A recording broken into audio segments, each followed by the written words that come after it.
Hello students, कैसे हैं आप सभी लोग। मैं हूं Pooja Singh and welcome back to my channel accounting master class. And this is the first lecture of our 1000 MCQ series for all banking examination, जिसमें हम एमसीक्यू डिस्कस करेंगे on banking awareness, on general economics, on computer aptitude and reasoning. तो चलिए फिर जल्दी से हम आज का लेक्चर स्टार्ट करते हैं। तो फर्स्ट क्वेश्चन है, which of the following bank is generally not consider as commercial bank. ठीक है, तो पहला क्वेश्चन क्या है कि इनमें से कौन सा बैंक है जिसको कॉमर्शियल बैंक नहीं कंसीडर किया जाता है।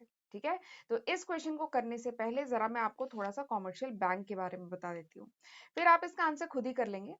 तो ये जो कॉमर्शियल बैंक होता है, दिस वन, ये जो कॉमर्शियल बैंक होता है ये होता क्या है। तो कॉमर्शियल बैंक एक फाइनेंशियल इंस्टीट्यूशन होता है जिनका काम क्या होता है, डिपॉजिट्स को एक्सेप्ट करना, लोन प्रोवाइड करना, basic financial product like FD वगैरह, बेसिक फाइनेंशियल प्रोडक्ट जो है वो प्रोवाइड करना। ठीक है, सेविंग बैंक अकाउंट की जो फैसिलिटी है वो कस्टमर्स को प्रोवाइड करना। तो ये बेसिक काम होते हैं कॉमर्शियल बैंक के। और कॉमर्शियल बैंक को अगर क्लासिफाई किया जाए ना, तो हम 4 कैटेगरी में कॉमर्शियल बैंक को क्लासिफाई कर सकते हैं। कौन कौन से, याद आ रहा है कौन कौन से। पहला है पब्लिक सेक्टर बैंक। पहला क्या है, पब्लिक सेक्टर बैंक। दूसरा क्या है, प्राइवेट सेक्टर बैंक। ठीक है, तीसरा क्या है, foreign bank. And fourth one is RRB. RRB क्या है, रीजनल रूरल बैंक। ठीक है, तो कॉमर्शियल बैंक को अगर हम क्लासिफाई करते हैं तो 4 टाइप के होते हैं, public sector bank, private sector bank, foreign bank and RRB. ठीक है, तो यहाँ पे जो ऑप्शन में दिया गया है public sector bank, private sector bank and foreign bank, यानी ये तीनों तो क्या हो गए, ये तीनों तो कॉमर्शियल बैंक है। ठीक है, क्योंकि this is type of commercial bank, ये एक टाइप की कॉमर्शियल बैंक का टाइप है। ठीक है, कॉमर्शियल बैंक को अगर हम क्लासिफाई करें तो 4 टाइप के हैं, public sector, private sector, foreign and RRB. अच्छा, ये पब्लिक सेक्टर होता क्या है, इसको थोड़ा सा बता देती हूँ। पब्लिक सेक्टर बैंक वो बैंक होते हैं जिनके मेजोरिटी ऑफ स्टेक जो होते हैं बैंक के, मेजोरिटी ऑफ कह लीजिए शेयर जो होते हैं are in the hand of government. Government के पास इनके मेजोरिटी ऑफ शेयर होते हैं, वो होता है public sector bank. Private sector bank यानी जिसके मेजोरिटी ऑफ शेयर जो होता है are held by private parties, जो प्राइवेट प्लेयर्स होते हैं, प्राइवेट पार्टीज होते हैं, उनके पास होते हैं इसके शेयर। ठीक है, एंड ये जो फॉरेन बैंक होते हैं, ये जो फॉरेन बैंक होते हैं, ये वो बैंक होते हैं, जैसे अगर मैं इंडिया का एग्जांपल लेके बताऊं, तो फॉरेन बैंक वो बैंक है जो ऑपरेट करते हैं इंडिया में, लेकिन उनका हेड ऑफिस किसी फॉरेन कंट्री में है। ठीक है, और इंडिया में वो as a private entity operate करते हैं, तो उन्हें फॉरेन बैंक कहते हैं। जैसे एग्जाम्पल के लिए, जैसे HSBC बैंक है इंडिया में, स्टैंडर्ड चार्टर्ड है, ये सब क्या है, फॉरेन बैंक है। ठीक है, और ये जो लास्ट है, ये जो मैंने बताया आरआरबी, ये क्या है, रीजनल रूरल बैंक। ये भी कॉमर्शियल बैंक होता है, लेकिन इसको एस्टैब्लिश किया जाता है with the objective to provide credit to weaker section of society. Society का जो एक वीकर सेक्शन है, कमजोर सेक्शन है, उनके लिए, उनको क्रेडिट प्रोवाइड करने के लिए स्पेशली ये RRB, regional rural bank establish किया गया है। जैसे स्पेशली फॉर फार्मर्स, किसानों के लिए, लेबरर्स के लिए, स्मॉल इंडस्ट्रीज के लिए। ठीक है, small not industries, small enterprises के लिए ये बैंक एस्टैब्लिश किया गया है आरआरबी। तो ये तीनों ही कॉमर्शियल बैंक है। तो यानी हमारे पास ऑप्शन क्या बच जा रहा है, हमारे पास ऑप्शन बच जा रहा है डेवलपमेंट बैंक। ठीक है, और आंसर यही है, answer is development bank. Development bank क्या होता है, development bank development finance companies होती हैं, फाइनेंशियल इंस्टीट्यूशन होते हैं जो प्रोवाइड करते हैं capital for economic development project, जो इकोनॉमिक डेवलपमेंट के प्रोजेक्ट्स होते हैं। ठीक है, उनके लिए ये कैपिटल प्रोवाइड करते हैं। ठीक है, और नॉन कॉमर्शियल बेसिस, एक खास बात है, नॉन कॉमर्शियल बेसिस पे ये प्रोवाइड करते हैं डेवलपमेंट बैंक। ठीक है, जैसे एग्जांपल के लिए इंडिया में है नाबार्ड है, आईडीबीआई है, एग्जिम बैंक है, आईएफसीआई है। ठीक है, तो ये सब क्या है, डेवलपमेंट बैंक। ठीक है, तो मेरे ख्याल से अब आपको आंसर मिल गया है, कॉमर्शियल बैंक इनमें से कौन सा नहीं है। तो पब्लिक सेक्टर बैंक है, प्राइवेट सेक्टर बैंक है, फॉरेन बैंक है, और अगर आरआरबी भी ऑप्शन में होता तो वो भी कॉमर्शियल बैंक है। ठीक है, लेकिन ये जो डेवलपमेंट बैंक है वर्क करता है और नॉन कॉमर्शियल बेसिस। ठीक है, तो यहाँ पे आंसर क्या होगा, बताइए आंसर क्या होगा, option C is the correct answer. ठीक है, चलिए फिर नेक्स्ट क्वेश्चन पे हम चलते हैं। अगला क्वेश्चन क्या है, NPCI, NPCI was set up with the guidance and support of, NPCI को सेटअप किया गया है किसकी गाइडेंस और सपोर्ट से, सिडबी, आरबीआई, एसबीआई, आईएफसीएल, आईएफसीआईएल है ये। ठीक है, एंड नन ऑफ दीज। तो ये 5 ऑप्शन आपको दिए गए हैं। तो जरा इस क्वेश्चन को करने से पहले थोड़ा सा हम एनपीसीआई अगर हम समझ लेते हैं ना, तो हम आंसर अपने आप कर सकते हैं। चलिए, तो ये एनपीसीआई क्या है, तो एनपीसीआई का फुल फॉर्म है national payment corporation of India. क्या है full form? National payment corporation of India. तो ये एक ऑर्गेनाइजेशन है for operating retail payment and settlement system in India. India में जो retail payment and settlement system है, ठीक है, रिटेल पेमेंट यानी ये जो पेमेंट्स रिटेल सेक्टर में, क्या लीजिए रिटेल सेक्टर में, यानी नॉर्मली लोग जो पेमेंट्स करते हैं बैंकिंग के थ्रू, ठीक है, एक अकाउंट से दूसरे अकाउंट जो पेमेंट्स होते हैं, ठीक है, बहुत बड़े अमाउंट नहीं, जो नॉर्मल रिटेल जो पेमेंट्स होते हैं उनके सेटलमेंट सिस्टम, उनका पेमेंट्स एंड सेटलमेंट सिस्टम को ऑपरेट करने के लिए ये ऑर्गेनाइजेशन काम करता है, एनपीसीआई, ठीक है।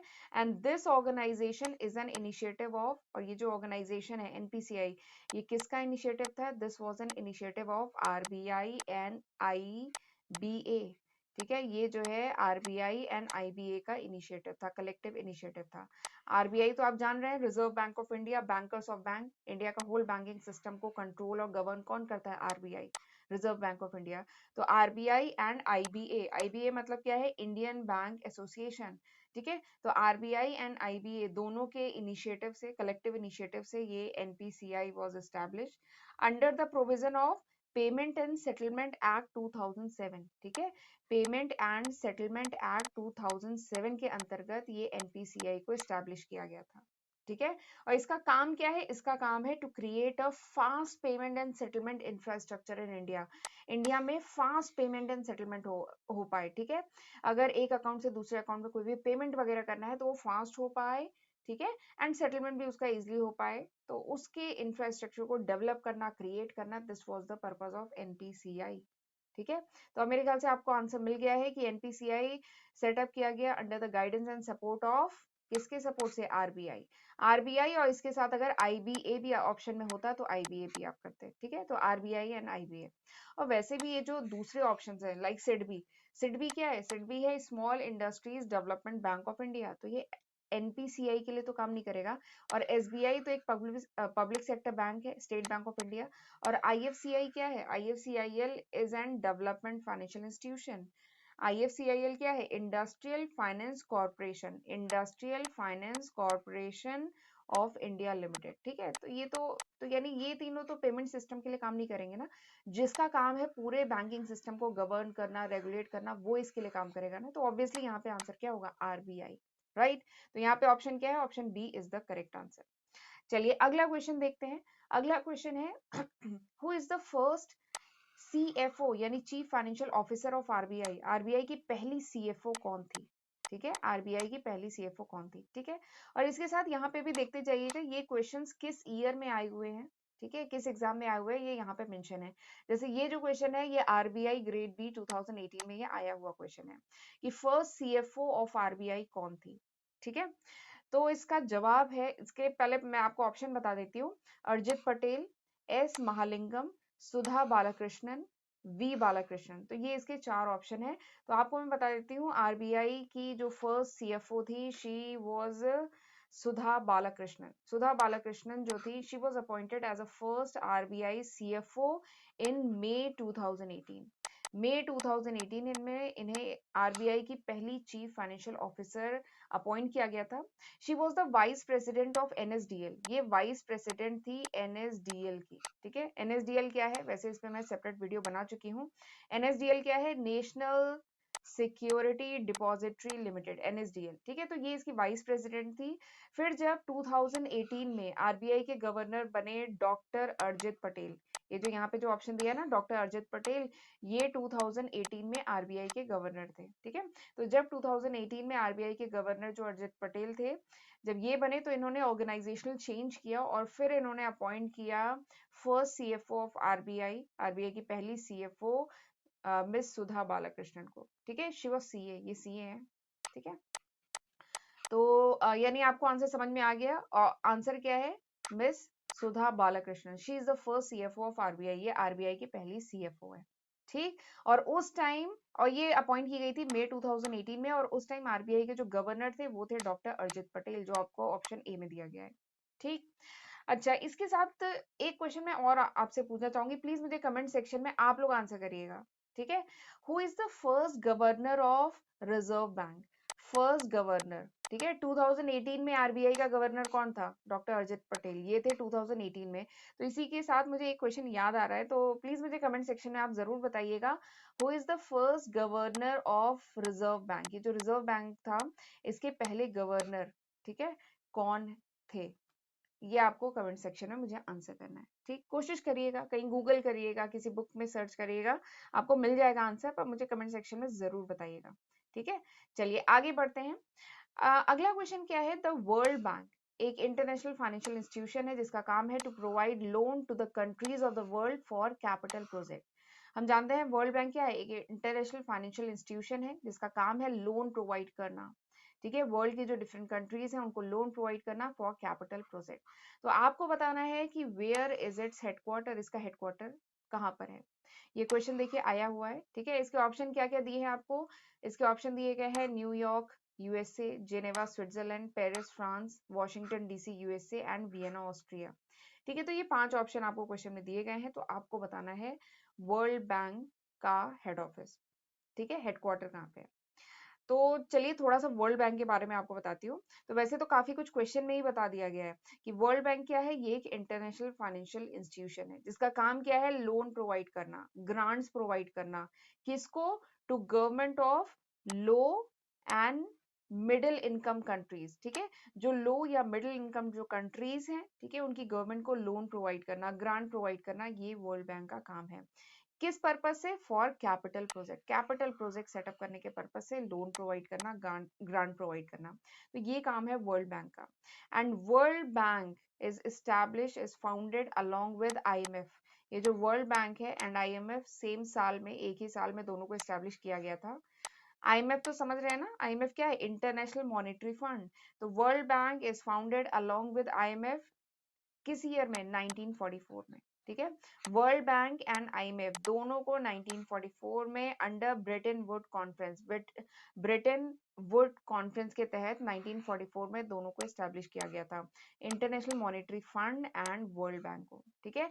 एंड वर्ल्ड बैंक का हेडक्वार्टर कहाँ पे है? यहाँ पर है, वॉशिंगटन डीसी, ठीक है। वर्ल्ड बैंक जो है इसका हेडक्वार्टर कहाँ पे है? वॉशिंगटन डीसी, यूनाइटेड स्टेट्स में, ठीक है। तो यानी ऑप्शन कौन सा सही है? Option D is the correct answer, ठीक है। और अगर पूछा जाए किस ईयर में स्टैब्लिश किया गया, तो 1944 में स्टैब्लिश किया गया। और वर्ल्ड बैंक के साथ दूसरा कौन सा इंटरनेशनल फाइनेंशियल इंस्टीट्यूशन स्टैब्लिश किया गया? दैट वाज आईएमएफ, ठीक है, इंटरनेशनल मॉनेटरी फंड। और इंटरनेशनल मॉनेटरी फंड भी आईएमएफ मतलब 1944 में ही स्टैब्लिश हुआ था। और ये किस कॉन्फ्रेंस के तहत हुआ था? ब्रेटन वुड कॉन्फ्रेंस के तहत, ठीक है। तो एक क्वेश्चन से हमें कितनी सारी बातें पता चल गई। चलिए अगला क्वेश्चन देखते हैं। अगला क्वेश्चन क्या है कि ऑल RRBs यानी all regional rural bank are advise to achieve and maintain CRAR of dash on an ongoing basis, ठीक है। तो क्वेश्चन क्या है, जितने भी RRBs हैं यानी रीजनल रूरल बैंक है, इनको एडवाइस किया गया है कि वो अचीव करें एंड मेंटेन करें CRAR, ठीक है। CRAR अभी ये क्या होता है मैं बताती हूँ। CRAR अचीव करें, ठीक है। ये कुछ ऑप्शन आपको दिए गए हैं, CRAR इतना परसेंट अचीव करे on an on going basis. तो दिस इज द क्वेश्चन कि ये जो RRB हैं, रीजनल रूरल बैंक है, उन्हें क्या एडवाइस किया गया है कि उन्हें CRAR कितना मेंटेन करना चाहिए, कितना अचीव करना चाहिए, ठीक है, ऑन गोइंग बेसिस पे। 15%, 11%, 5%, 9%, 7%, तो ये आपको ऑप्शन दिए गए हैं, ठीक। तो सबसे पहले तो आप समझ रहे हैं, हमें ये टर्म जानना जरूरी है कि ये CRAR होता क्या है, ठीक है। तो ये जो CRAR है, this is the capital to risk asset ratio. ये जो CRAR है ये क्या है? Capital to risk asset ratio, ठीक है। इसको कार भी कहते हैं, CAR, ठीक है, वो चलाने वाली गाड़ी नहीं, कार मतलब कैपिटल एडिक्वेसी रेशियो। ये जो CRAR है इसका एक दूसरा नाम भी है, इसको कहा जाता है, this is capital adequacy ratio, ठीक है। कैपिटल एडिक्वेसी रेशियो भी कहा जाता है, ठीक है। ये बेसिकली मेजर करता है बैंक के पास कितना अवेलेबल कैपिटल है, इसको एक्सप्रेस करता है as a percentage of bank risk, ठीक है। बैंक का जो कैपिटल है उसका रेशियो निकाला जाता है विद द बैंक्स, जो भी रिस्क है, जो भी बैंक जितने भी रिस्क से एक्सपोज है उसके रेशियो जो है उससे डिवाइड किया जाता है। तो दिस इज कार, यही होता है कार, कैपिटल एडिक्वेसी रेशियो, ठीक है। और ये जो CAR, ये जो कार होता है, इसका पर्पस क्या है? इसका पर्पस है, इस बेसिकली इस रेशियो से एक आइडिया लगता है कि whether the bank have sufficient capital on reserve और नॉट। ये जो कार जो रेशियो है, कैपिटल एडिक्वेसी रेशियो कहिए चाहे CRAR कहिए, इससे एक आइडिया लगता है कि जो बैंक है उनके पास एनफ कैपिटल अपने रिजर्व में है कि नहीं है to handle the certain amount of losses. अगर कुछ सर्टेन अमाउंट ऑफ लॉसेस होते हैं तो उनको हैंडल करने के लिए बैंक के पास कैपिटल एडिक्वेट है कि नहीं। वैसे भी नाम से समझ में आ रहा है, नाम क्या है? कैपिटल एडिक्वेसी रेशियो, यानी ये वो रेशियो है जिससे आइडिया लगता है कि बैंक के पास सफिशिएंट कैपिटल है कि नहीं। तो this is CAR, capital adequacy ratio, जिसको CRAR भी कहते हैं। क्या फुल फॉर्म है? Capital to risk asset ratio. क्या है? Capital to risk asset ratio, this is CRAR। और ये जो RRBs है, इनको एडवाइस किया गया है कि ये CRAR कितना मेंटेन करें? 9%। ठीक है। एक सर्कुलर है, उसमें RBI ने, मतलब RRBs को सर्कुलर एक इशू किया था, उसमें RBI ने गाइडलाइन दी थी कि जो RRBs हैं they are advise to achieve and maintain 9% of the CRAR। इनका जो CRAR का रेशियो है that should be 9% on an on going basis, right. तो ये था ऑप्शन, करेक्ट कौन सा ऑप्शन हुआ? Option D is the correct answer. ठीक है। आई होप आपको समझ में आ गया होगा। चलिए मैं आज का लेक्चर यहीं तक रखती हूँ। आज हमने 5 क्वेश्चन डिस्कस किए, अब हम नेक्स्ट लेक्चर में बाकी के क्वेश्चन डिस्कस करेंगे। So this was all about today's lecture. I hope आपको समझ में आया होगा। और चैनल पे पहली बार आए हैं तो चैनल को सब्सक्राइब करना मत भूलिएगा। और अगर लेक्चर पसंद आया, लेक्चर समझ में आया, तो प्लीज लेक्चर को लाइक भी जरूर करिएगा। ठीक है। और अपने फ्रेंड्स के साथ भी जरूर इसको शेयर करिएगा। और स्क्रीन पे आप एक बार देख लीजिए, this is the list of subject जो मैं अभी तक यानी मार्च 2022 तक अपने चैनल पे कवर कर चुकी हूँ। ठीक है। अगर ये वीडियो आप कुछ महीने कुछ साल बाद देख रहे हैं तो इसमें काफी नए सब्जेक्ट ऐड हो चुके होंगे, ये अभी तक का है। ठीक है। तो ये सब आपके लिए है, इसका फायदा उठाइएगा। और प्लीज मुझे कमेंट सेक्शन में जरूर बताइएगा कि हाउ वाज दिस लेक्चर, ये लेक्चर कैसा था। ठीक है। तो चलिए फिर मिलते हैं अगले लेक्चर में, तब तक अपना ध्यान रखिएगा। God bless you.